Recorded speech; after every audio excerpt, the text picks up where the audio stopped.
My channel cook with Srujini. ಇವತ್ತು ಈರುಳ್ಳಿ ಗೊಜ್ಜು ಮಾಡೋದು ಹೇಗೆ ಅಂತ ನೋಡೋಣವಾ? ಹುಣಸೆ ಹಣ್ಣು ನನ್ನ ಕೈಯಲ್ಲಿ ಒಂದು ಇಡಿಯಷ್ಟು ತಗೊಂಡಿದ್ದೀನಿ.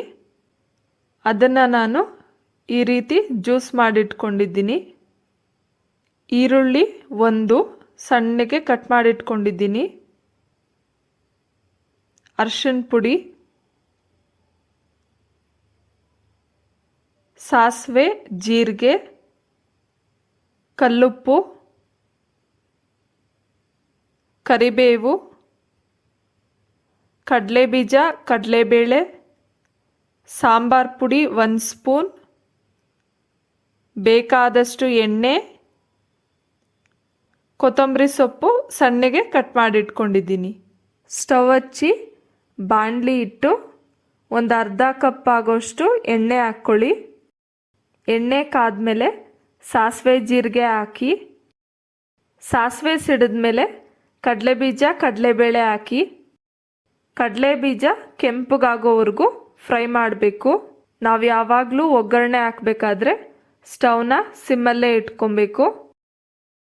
ಕಡಲೆಬೀಜ ಕೆಂಪಗಾದ್ಮೇಲೆ ಕಟ್ ಮಾಡಿಟ್ಕೊಂಡಿರೋ ಈರುಳ್ಳಿ ಹಾಕ್ಕೊತಾ ಇದ್ದೀನಿ. ಈರುಳ್ಳಿ ಗೋಲ್ಡನ್ ಬ್ರೌನ್ ಆಗೋವರೆಗೂ ಫ್ರೈ ಮಾಡಬೇಕು. ಕರಿಬೇವು ಹಾಕಿ. ಈ ಗೊಜ್ಜು ಬಿಸಿ ಅನ್ನದ ಜೊತೆ ತಿನ್ನೋದಕ್ಕೆ ತುಂಬ ಟೇಸ್ಟಿಯಾಗಿರುತ್ತೆ. ಒಂದು ವೇಳೆ ಸಾಂಬಾರು ಮಾಡೋಕ್ಕೆ ಬೇಜಾರಾದಾಗ ಈ ರೀತಿ ಗೊಜ್ಜು ಮಾಡ್ಕೊಳ್ಬೋದು.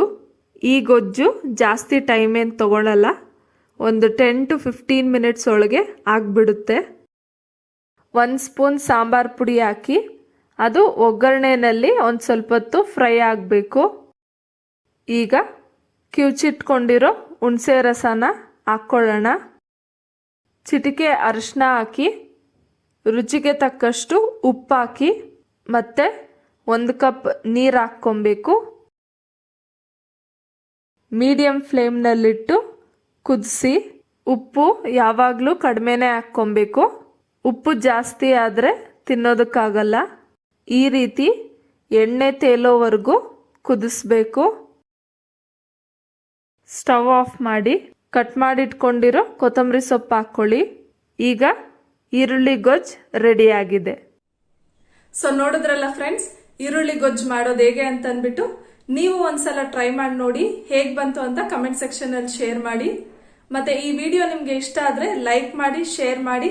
ಪ್ಲೀಸ್ ನನ್ನ ಚಾನೆಲ್ಗೆ ಸಬ್ಸ್ಕ್ರೈಬ್ ಮಾಡಿ. ಮತ್ತೆ ನಾನು ಇನ್ನೊಂದು ರೆಸಿಪಿ ಜೊತೆ ನಿಮ್ಮ ಮುಂದೆ ಸಿಗ್ತೀನಿ. ಅಂಟಿಲ್ ದೆನ್, ಬಾಯ್ ಬಾಯ್.